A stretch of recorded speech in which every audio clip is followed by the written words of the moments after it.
Je suis collectionneur de tout ce qui concerne le général de Gaulle, aussi bien livres, tableaux, assiettes, porte-clés, médailles, enfin vraiment tout ce qui touche au général de Gaulle.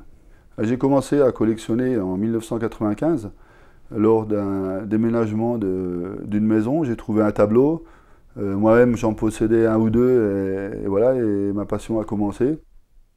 Cette passion, elle me vient surtout de mon père.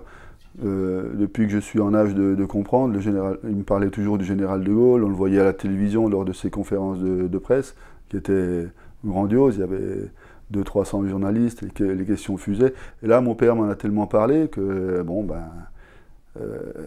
petit à petit, ça s'est fait, quoi, c'était en moi.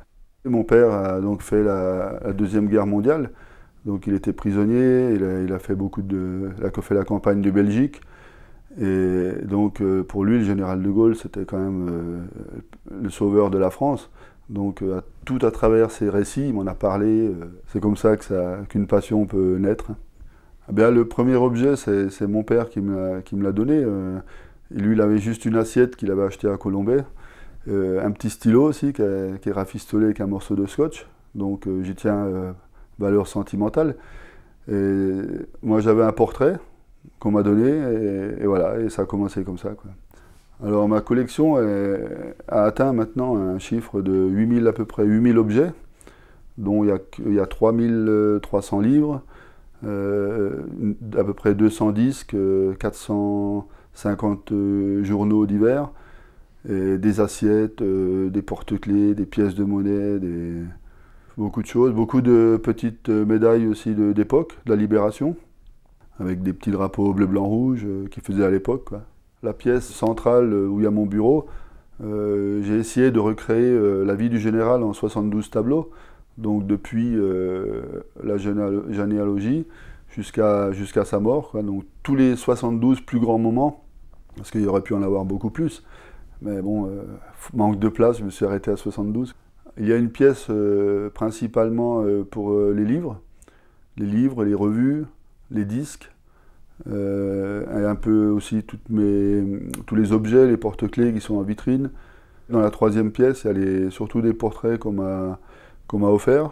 Et il y a aussi des tableaux qui ont été trouvés sur des trottoirs lors de marchés aux puces. Ils l'ont carrément abandonné, quoi. Ça fait un peu mal quelque part, parce que laisser un tableau comme ça sur le trottoir, mais bon, c'est bien pour moi, quoi. Je peux le récupérer.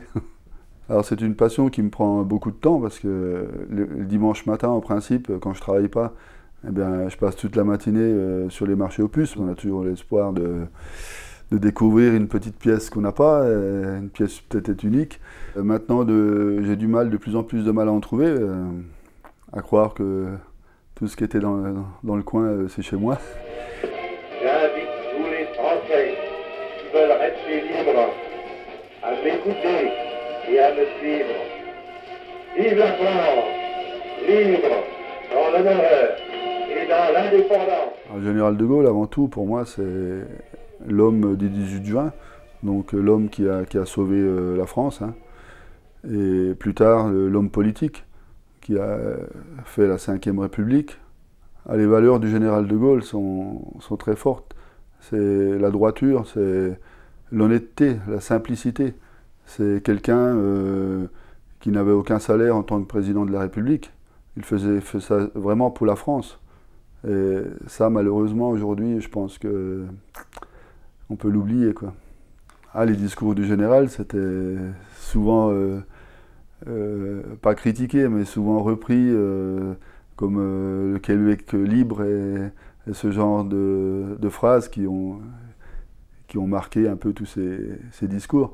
Mon plaisir, c'est à chaque fois que je ramène une pièce ou que je reçois une pièce, quelle qu'elle soit, c'est sûr que c'est un plaisir de la mettre en valeur dans les vitrines que j'ai fait, dans les petits meubles que j'ai fait, et souvent de le montrer à des gens que je connais, ou des connaissances comme ça, et montrer mon musée, ça fait plaisir, parce que bon, c'est quand même Le but, c'est quand même de partager cette passion un peu.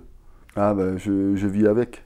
Je dirais même plus, je vis maintenant presque chez lui parce qu'il occupe tout le haut de ma maison et c'est pas rien quoi. Mais c'est vrai que j'y pense tous les jours. Les références au général, j'en fais tous les jours. Même à mes petits-enfants, ils connaissent bien le personnage. Souvent j'ai des doubles, ben, je leur donne, donc ils commencent aussi un petit peu à avoir des petites collections, quoi, donc ils sont contents, quoi.